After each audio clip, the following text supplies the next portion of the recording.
Brdigerton, Season 4, Part 2 has finally dropped, and oh my gosh, that insane cliffhanger from Episode 4 still has me shaking. What on earth will Sophie do after Benedict's utterly infuriating mistress offer? Will she storm out of Brdigerton House forever, or will Violet's soft heart pull her back in? And don't even get me started on Sophie's scheming stepmother lurking in the shadows. What wicked plan is she cooking up next to tear our favorite couple apart? Is Francesca's heart about to skip beats for someone totally unexpected? Could we be witnessing not one, but two jaw-dropping weddings this season? Buckle up, because I'm diving deep into every shocking twist, heartbreaking moment, and swoony reveal from Part 2, spilling all the spoilers so you don't have to wait another second. But first, let's quickly relive the fairy tale magic and nightmare crash from Part 1 because I swear, that masked ball still gives me chills. Picture Sophie, our stunning maid-turned-mystery girl, gliding through the crowd like she owns the night, catching Benedict's eye in a way no one else ever has.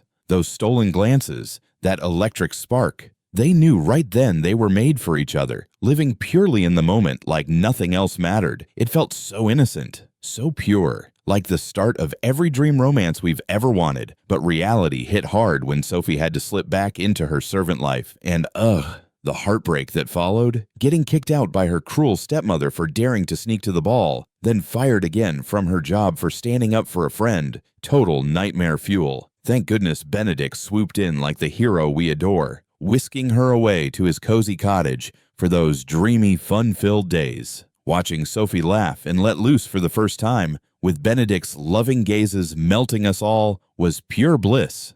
Then, him offering her a spot at Brdigerton House to keep her close? Beautiful. Everything seemed perfect, even as Sophie fought her pull toward him to avoid trouble. But when they finally gave in to that fiery passion, Benedict drops the bomb. He wants her as his mistress. Heart-shattering. I get Sophie's rage completely. How could he reduce their magic to that after everything? Part 2 picks up right there, and trust me, tougher storms are brewing. Sophie packs to bolt from Brdigerton House, tears streaming. But Violet? No way she's letting her go without a fight. The whole family adores Sophie already. Gregory's cheeky grins, Hyacinth's endless questions. They're her shield. While she's torn between running and staying, bam! Something explosive hits, straight from her stepmother's venomous claws. Lady Aragon, terrified Sophie might snag Benedict for real, spreads the ugliest lie. Sophie stole a priceless necklace. She wants her jailed, fired, gone forever. Gasps everywhere as the scandal erupts. Violet and Benedict refuse to buy it. They launch a fierce investigation, hearts pounding. That's when Benedict spots that necklace up close, the one Sophie's worn like a secret talisman. Digging into its history unlocks everything. Sophie's real mom was nobility, hidden away. Lady Aragon pulled a massive con, stealing Sophie's life and fortune.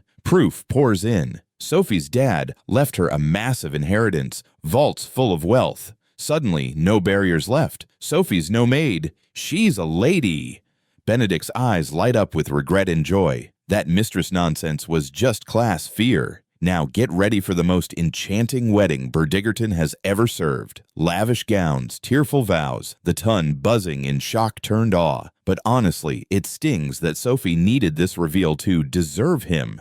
Brdigerton's era rules are brutal, but love fights dirty here. Their happy ending feels earned after all that pain, but Part 2 heaps on more drama for everyone else. Violet's glow-up with Lord Anderson? Adorable overload. Those stolen kisses and deep talks had me cheering. Part 2 cranks it up with whispers of a double wedding alongside Benedict and Sophie, long overdue for this sweet queen to claim her joy publicly. But hold on, because Violet's romance isn't the only heart flutter in Part 2. What wild turns hit Francesca that left me screaming at my screen? And Eloise, our fierce, independent queen, facing her first real crack in that anti-marriage armor? Plus, Anthony and Kate crashing back in like they own the drama. Music.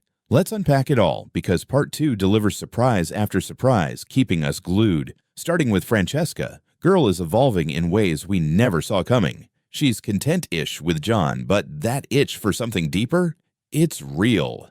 Enter Michaela, John's cousin, sparking fireworks from their first charged hello. Those lingering looks, the shy smiles. Part 2 dives into stolen chats that turn electric. Francesca blushing like never before. I knew it. Her excitement around Michaela wasn't random. It's the pull of true self-discovery. But tragedy looms huge, foreshadowing John's heartbreaking end, maybe a sudden illness or accident that rips him away. Francesca's world shatters, only for her love for Michaela to bloom fully amid the grief. Social vultures circle, whispering scandals, but love roars louder, just like every Brdigerton tale.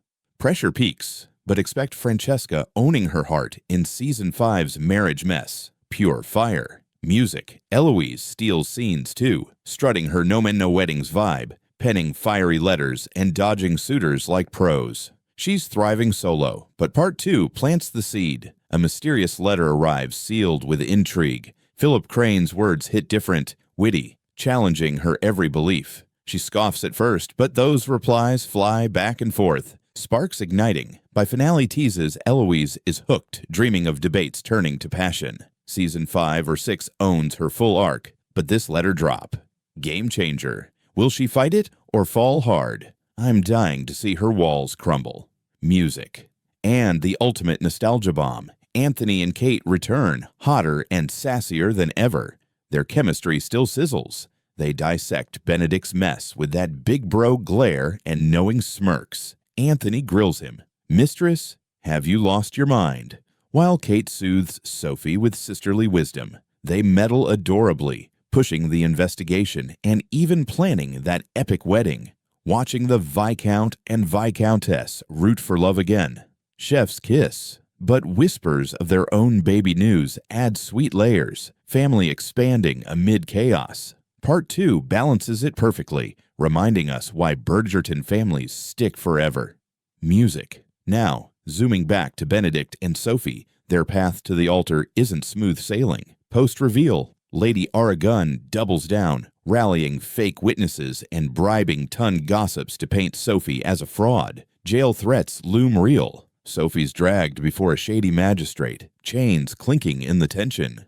Benedict storms in, evidence blazing, documents, witnesses from Sophie's past, even a hidden diary exposing Ara's lies. The courtroom showdown? Epic. With Violet's poise sealing the win. Ara's hauled off in disgrace, fortune seized for Sophie. Cue tears, hugs, and that proposal under starry skies. Benedict on one knee. Marry me as my equal, my love. Swoon. Wedding prep explodes with dress fittings, Hyacinth's chaos, and Ton invites turning into a spectacle. But Sophie hesitates. Does she forgive so fast? A raw fight clears the air, deepening their bond.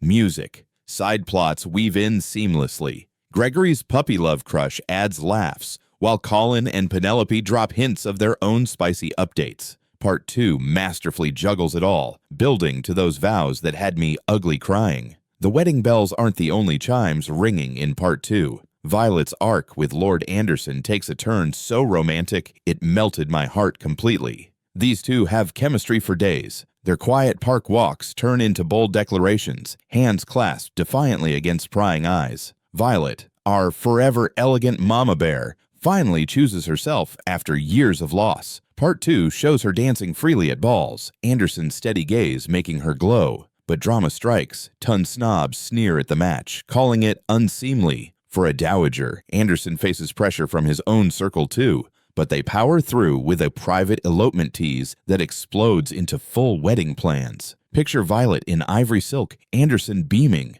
Double ceremony with Benedict and Sophie. Yes, please. It ties the family tighter, proving love heals all wounds. I truly teared up seeing her joy. She deserves this eternity. Eloise's letter saga ramps up too. Those exchanges with Philip grow addictive, her quill flying with sass and hidden longing. Part 2 ends her arc on a cliffhanger, a proposal invite to his estate, testing her freedom fighter soul. Will she go? The pull is undeniable. Francesca's tension with Michaela boils over in heated library scenes, whispers of dreams, touches that linger. John's shadow haunts, building dread for his fate, but her awakening feels empowering. Anthony and Kate? They host a family ball that sparks every subplot. Kate mentors Sophie on forgiveness. Anthony arm wrestles Benedict into maturity. Hilarious. Baby rumors confirm. Kate's glowing with their first child, adding warmth amid scandals. Gregory's crush on a neighbor girl brings comic relief. fumbling dances, and stolen pies. Part 2 shines in character depth too.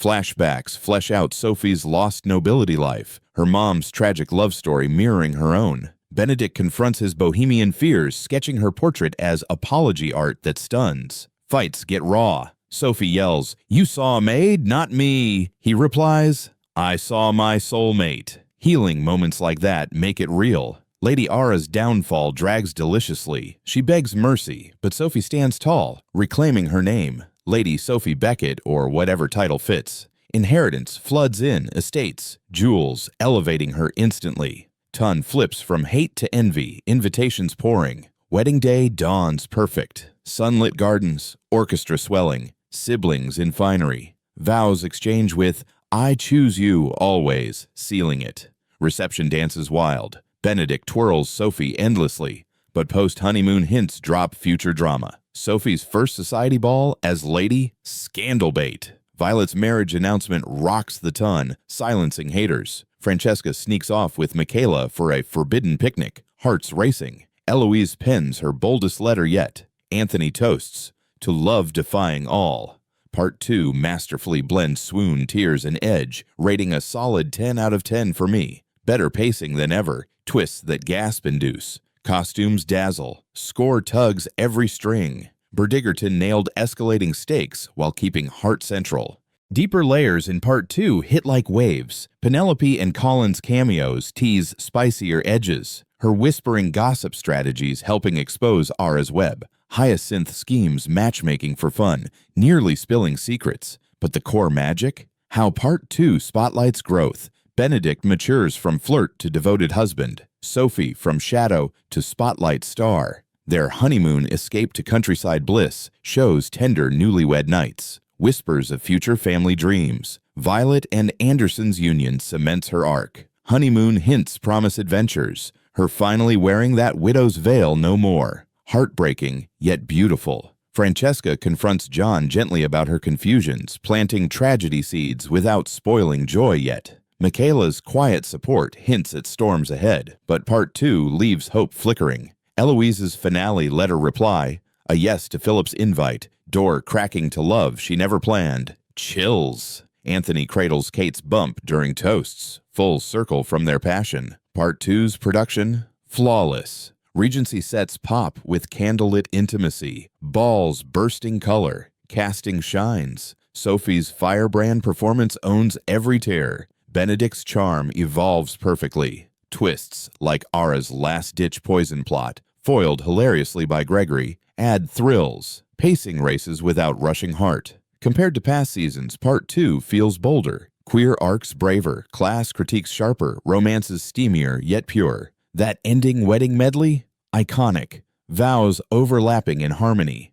But teases kill. Sophie's tone debut scandal, Francesca's loss looming, Eloise's journey starting. February 26th drop was genius.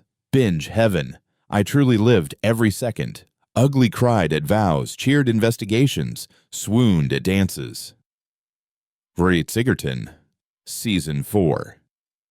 Part 2 isn't just TV. It's a love letter to dreamers, proving fairy tales fight dirty but win big. Benedict and Sophie's From Ashes to Altar journey wrecked me. In the best way. Violet's second chance? Soul healing. Every character grew, every plot twisted right. If this is Brdigerton peaking, sign me up forever. Now it's your turn to feel it all. Did Benedict redeem himself enough for you? Team Sophie walking away or forgiving? Spill on Francesca and Michaela, heart eyes or heartbreak ahead? Violet's wedding, swoon or too soon? Drop every thought in comments below. I read them all. Hit like if Part 2 wrecked you too. Subscribe for instant Season 5 theories and Max and Hall breakdowns next. Links in description. Let's keep the Brdigerton fever burning together. Our ton awaits more magic. Oh man, diving into my raw opinions on Brdigerton Season 4 Part 2 feels like unleashing a storm I've bottled up since that finale kiss. This half season didn't just deliver, it redefined what epic romance looks like in 2026 TV. I truly believe it's the strongest Brdigerton drop yet, topping even Anthony Kate's heat or Daphne's glow-up, because it dares to gut punch with class warfare while wrapping it in swoony hope. Benedict and Sophie's arc? Peak perfection at 10 out of 10. That mistress fallout wasn't cheap drama. It forced real growth, making their wedding feel like Everest conquered. Imagine my jaw on the floor when Benedict spotted that necklace clue. Pure genius, flipping Sophie's maid label into Lady Legacy overnight. I opine hard, without that twist, no show matches Brdigerton's knack for fairy tale flips. Lady Era Gunn as villain. Chef's kiss evil, her smarmy lies and courtroom meltdown gave me villain chills better than any Featherington schemer. Opinion time, she deserved every chain second, and Sophie's mercy nod elevated her to queen status. Violet's storyline steals my heart at 9.9 out of 10. Watching our widow mama bloom with Anderson hit different, like therapy in corsets. That double wedding sync with Ben Soph? Emotional gold. I sobbed seeing her vow, no more waiting. Truly, Violet carries Brdigerton. Her quiet strength mirrors real-life reinventions, making Part 2 relatable. AF. Francesca's queer awakening? Boldest move yet, 10 out of 10 for guts. Those Michaela sparks weren't fan service. They built slow burn tension that exploded in that library confession. Francesca admitting, "You see me truly," wrecked me. My hot take, John's tragic exit sets Season 5 for tearjerker glory. Social backlash be damned. Brdigerton shouting love over norms is why we stan.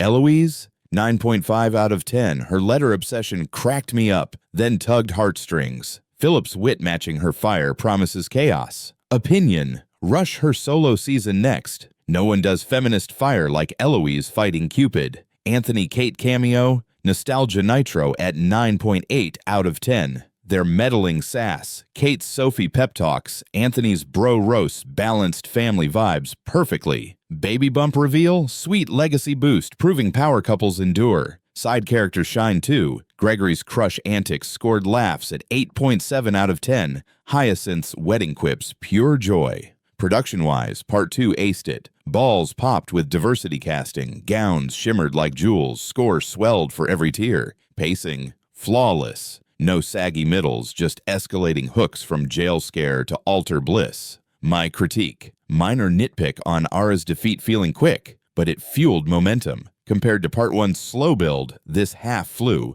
earning rewatch status. Future predictions? Benedict Sophie honeymoon spawns a scandal baby tease for Season 6. Mark my words. Violet Anderson globetrots, inspiring Eloise wanderlust. Francesca Michaela defies Ton with secret vows. John's will, twist handing freedom. Eloise Philip?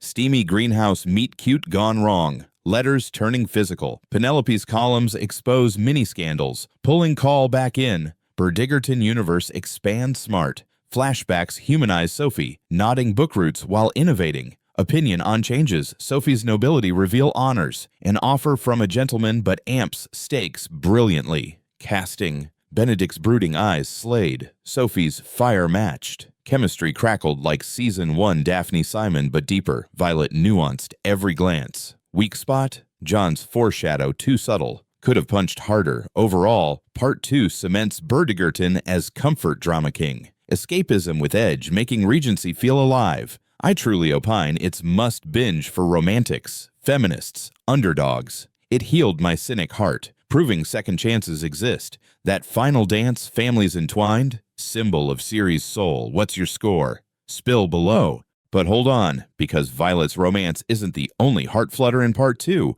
What wild turns hit Francesca that left me screaming at my screen? And Eloise, our fierce, independent queen, facing her first real crack in that anti-marriage armor. Plus, Anthony and Kate crashing back in like they own the drama. Music. Let's unpack it all, because Part 2 delivers surprise after surprise, keeping us glued. Starting with Francesca, girl is evolving in ways we never saw coming. She's content-ish with John, but that itch for something deeper? It's real. Enter Michaela, John's cousin, sparking fireworks from their first charged hello. Those lingering looks, the shy smiles. Part 2 dives into stolen chats that turn electric. Francesca blushing like never before. I knew it. Her excitement around Michaela wasn't random. It's the pull of true self-discovery. But tragedy looms huge, foreshadowing John's heartbreaking end. Maybe a sudden illness or accident that rips him away. Francesca's world shatters, only for her love for Michaela to bloom fully amid the grief. Social vultures circle, whispering scandals, but love roars louder, just like every Brdigerton tale. Pressure peaks, but expect Francesca owning her heart in Season 5.